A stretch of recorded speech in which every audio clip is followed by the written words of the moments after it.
Hello नमस्कार। एक बार पुनः आप लोगों का बहुत बहुत स्वागत है अपने इस YouTube channel Shri online study पर। कई दिनों के बाद हमारी थोड़ा तबीयत नहीं सही थी तो क्लासेस नहीं हो पा रही थी। आज से रेगुलर क्लासेस होंगी। तो जैसे हम लोगों ने प्रीवियस लेक्चर में जो है भारत के मिट्टी कृषि से संबंधित फैक्ट पढ़ लिए थे। आज का ये टॉपिक रहेगा भारत में one, forest in India. One क्या होते हैं? अगर कोई एरिया जिसके 70% पर पेड़ हैं तो उसको हम वन के अंतर्गत काउंट करते हैं। अगर कोई क्षेत्र जिसके 1 स्क्वायर किलोमीटर का एरिया अगर उसके 70% पर वन पेड़ पाए गए हैं तो उसको क्या बोलेंगे? वन। तो वन का मतलब यही होता है कि 1 स्क्वायर किलोमीटर अगर एरिया पर जो है 70% से अधिक क्षेत्रफल पर पेड़ हैं तो इस एरिया को हम क्या बोलेंगे? वन। ये तो वन की एक डिफिनीशन हो गई जो किताबों में आपको मिलती है। भारत के वनों की अगर बात की जाए तो भारत में वन जो है कौन कौन से हैं? तो ये भारत में 5 प्रकार के वन आपको देखने को मिलेंगे। कौन कौन से हैं देखिएगा। पहला है जो है सदाबहार वन। सदाबहार वन, इसको उष्णकटिबंधीय सदाबहार भी कहते हैं। तो ये सदाबहार वन हो गए। दूसरे नंबर पर आता है पतझड़ या मानसूनी वन। पतझड़ या पर्णपाती या मानसूनी वन। अगला है पर्वतीय वन। अगला है मरुस्थलीय वन। मरुस्थलीय वन और अगला है ज्वारीय वन। अगला है ज्वारीय या इसको डेल्टाई या इसी को कहते हैं अनूप वन। इसी को क्या बोलते हैं? अनूप वन। तो ये 5 प्रकार के वन भारत में पाए गए हैं। ठीक है भाई। सदाबहार वन, पतझड़ या मानसूनी वन, पर्वतीय वन, मरुस्थलीय वन, ज्वारीय या डेल्टाई वन। इसमें सर्वाधिक क्षेत्रफल पर जो विस्तार आपको यहाँ देखने को मिल रहा है ये कौन से वनों का है? तो ये है पतझड़ वन। पर्वतीय वन जो है ये उत्तराखंड, हिमाचल प्रदेश, जम्मू कश्मीर, इन सब एरिया में इधर जो है पूर्वोत्तर के कुछ राज्यों में पाए जाते हैं। अगला जो प्रकार आता है उसका नाम है, देखो बहुत सारी चीज़ें हमने लिखी हुई हैं। ये जो आपको दिख रहा है ये मरुस्थलीय वन है। इधर जो हमने बनाया हुआ है ये डेल्टाई या ज्वारीय वन है। ठीक है। यहाँ देखिए इधर पूर्वोत्तर राज्यों में और यहाँ केरल और तमिलनाडु के एरिया में जो है आपको सदाबहार वन देखने को मिल रहे हैं। ठीक है भाई। तो ये चीज़ें आपको समझ में आ रही होंगी कि भारत में किन वनों की लोकेशन कहाँ पर आपको देखने को मिलती है। तो पर्वतीय वन इधर उत्तर और इधर पूर्वोत्तर राज्यों में, इधर मध्य में पूरा भारत में सबसे ज़्यादा क्षेत्रफल पर पतझड़ या मानसूनी वन है। इधर ये मरुस्थलीय वन, यहाँ ज्वारीय वन और इधर ये जो है पूर्वोत्तर राज्यों में और केरल और तमिलनाडु के एरिया में सदाबहार वनों का विस्तार है। क्लियर। ये मैप इसलिए मैंने बनाया ताकि आपके दिमाग में एक स्ट्रक्चर बन सके कि भारत में किस प्रकार के वन किस एरिया में रहेंगे। आई बात समझ में? चलो आगे बढ़ते हैं। अब इसमें हम एक एक वनों के बारे में बात करेंगे और वहाँ से आपके एग्ज़ाम में सवाल कैसे बनते हैं इनको भी देखिएगा। ठीक है, चलते हैं आगे।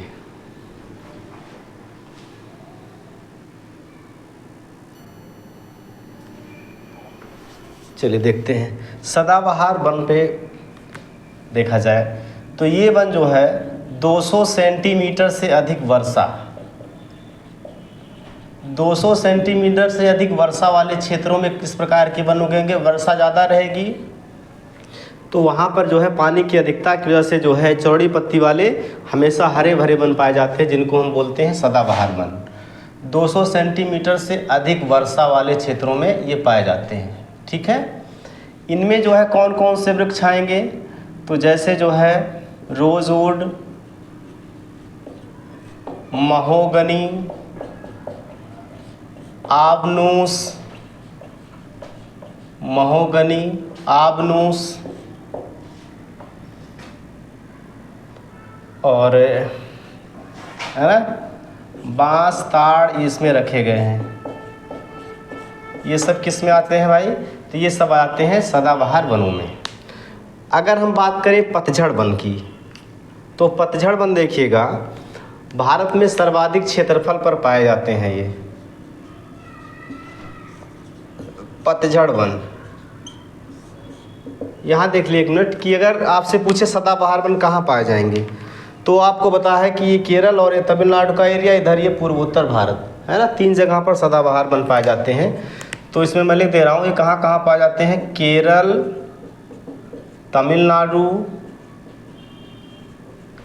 तमिलनाडु और कहाँ पर पाए जाएंगे, और इधर पूर्वोत्तर भारत, मेघालय वगैरह में, पूर्वोत्तर भारत में। आई बात समझ में।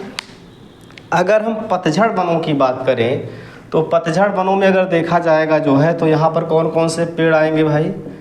तो पहले ये जान लीजिए कि ये जो है 100 से 150 सेंटीमीटर वर्षा या लगभग 200 सेंटीमीटर वर्षा के करीब में, 150 से 200 सेंटीमीटर वर्षा वाले एरिया में पाए जाते हैं, वर्षा के क्षेत्र में उगते हैं। भारत में सर्वाधिक क्षेत्रफल पर किस प्रकार के वनों का विस्तार है, तो यही भारत में सर्वाधिक क्षेत्रफल पर जो है किस प्रकार के वन है, तो यही है। ठीक, इन वनों को जो है मानसूनी वन कहा जाता है। ऐसा क्यों? क्योंकि ये मानसून का संकेत देते हैं, जैसे 1-2 महीने पहले अपनी पत्तियां गिरा देते हैं और ये बताते हैं कि आने वाले महीनों में मानसून आएगा, तो इनको हम इसीलिए बोलते हैं मानसूनी वन। पत्तियां गिरा देते हैं, इस नाते इनको कहते हैं पतझड़ वन या पर्णपाती वन। ठीक है, पतझड़ वन या पर्णपाती वन। इसको मैं थोड़ा इधर लिख देता हूँ, अब पता ही है ज्वारीय वन है। पतझड़ या पर्णपाती वन इनको कहते हैं। इनसे कीमती लकड़ियाँ मिलती हैं, इस नाते इनका आर्थिक महत्व सबसे ज़्यादा है। ठीक, तो इनको जो है इमारती लकड़ियों मिलने के नाते इनको इमारती वन कहा जाता है, और सर्वाधिक महत्व के वन इनको बोला जाता है, क्योंकि इनका सबसे ज़्यादा महत्व है। सर्वाधिक महत्व किस प्रकार के वनों का है, तो इन्हीं वनों का है। ठीक, क्लियर है बातें। इसके अलावा अगर आपसे पूछा जाएगा कि भैया ये जो आपके हैं, इसमें क्या बोलते हैं इनको, पतझड़ वन, इनसे और क्या मिलता है, तो इनसे औषधियाँ मिलती हैं, इस नाते इनको औषधीय वन भी कहा जाता है। औषधीय वन भी इनको कहा जाता है, क्योंकि इनसे औषधियाँ प्राप्त होती हैं। इस बात को भी आप याद रखेंगे। आई होप ये बातें क्लियर हो गई होंगी कि सबसे ज़्यादा महत्व किन वनों का है। सबसे ज़्यादा महत्व है पतझड़ वनों का। और ये पतझड़ वन कहाँ कहाँ पाए जाते हैं, तो ये पूरे भारत में इस तरीके से पाए जाते हैं भाई।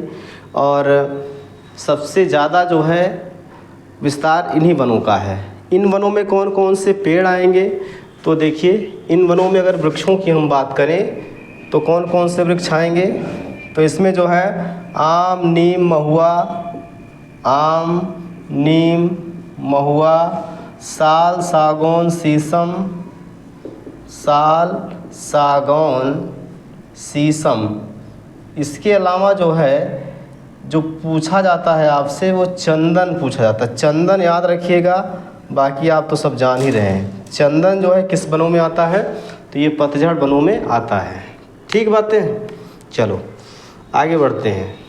अगला अगर आपसे पूछा जाएगा कि भैया जो है ये मरुस्थलीय वन कहाँ उगेंगे, तो मरुस्थलीय वन जो होते हैं ना, मरुस्थलीय वनों की एक कंडीशन होती है जहाँ पर वर्षा बहुत कम होती है, तो उनको देखते हैं।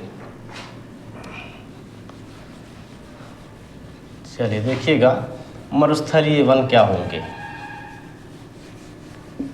आप लोग इन चीज़ों को अच्छे से समझते हुए चलिए, ताकि आपको यहाँ से कोई दिक्कत ना हो जो है ये वन वाले चैप्टर से।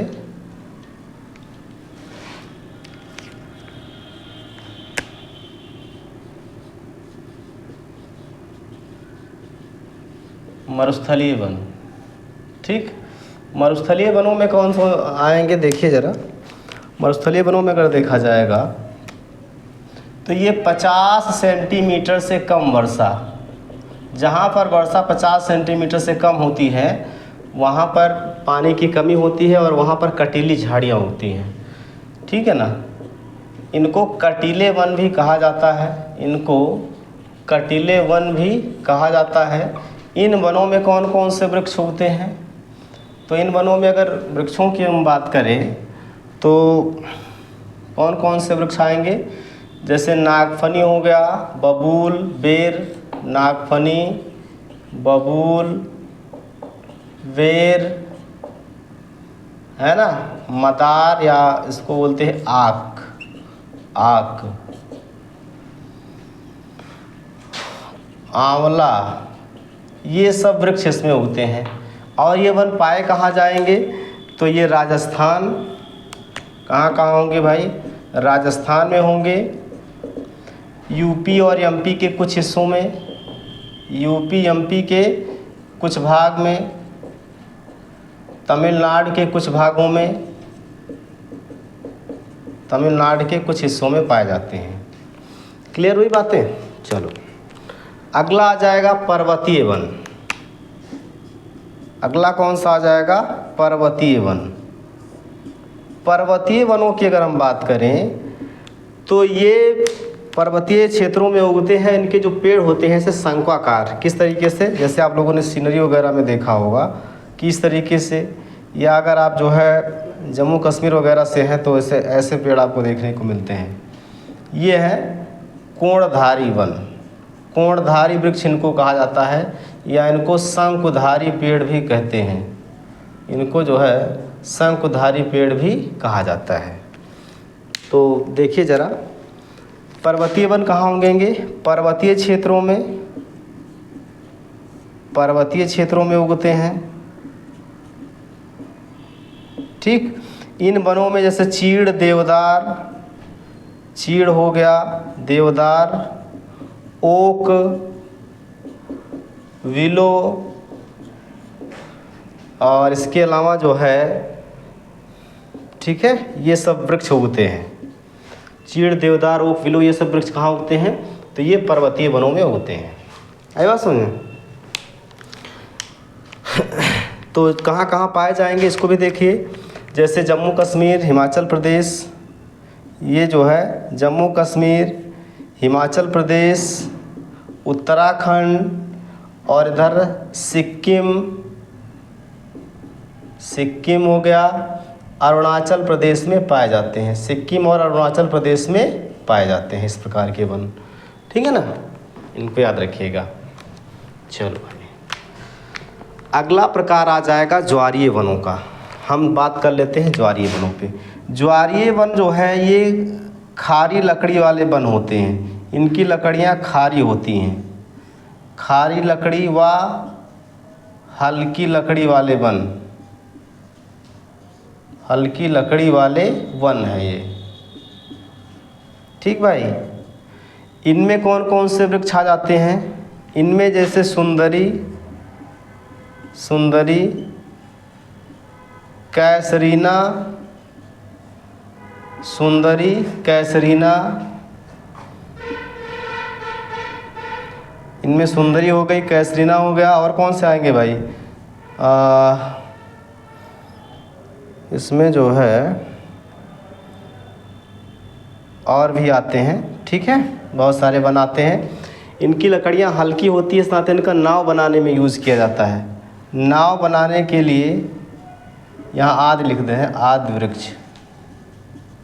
नाव बनाने के लिए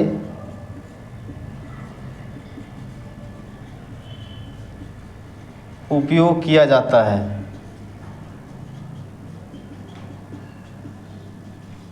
नाव बनाने के लिए इनका यूज़ किया जाता है। ठीक है, नाव बनाने के लिए किसका यूज़ करेंगे? ज्वारीय वनों का। तो सभी हो गए, ज्वारीय वन हो गए। यहाँ ये गुजरात और पश्चिम बंगाल के एरिया में पाए जाते हैं, इसको भी नोट कर लीजिए।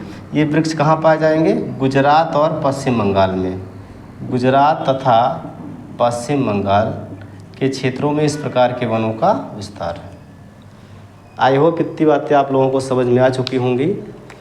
ठीक है, तो आप इस वीडियो को अच्छे से देखिए। कल हम वन रिपोर्ट पे बात करेंगे कि भारत के किस राज्य में कितना 1% वगैरह है, इस पे बात करेंगे। ठीक है, आज के लिए इतना रखिए, मिलते हैं कल की क्लास में। थैंक यू सभी को।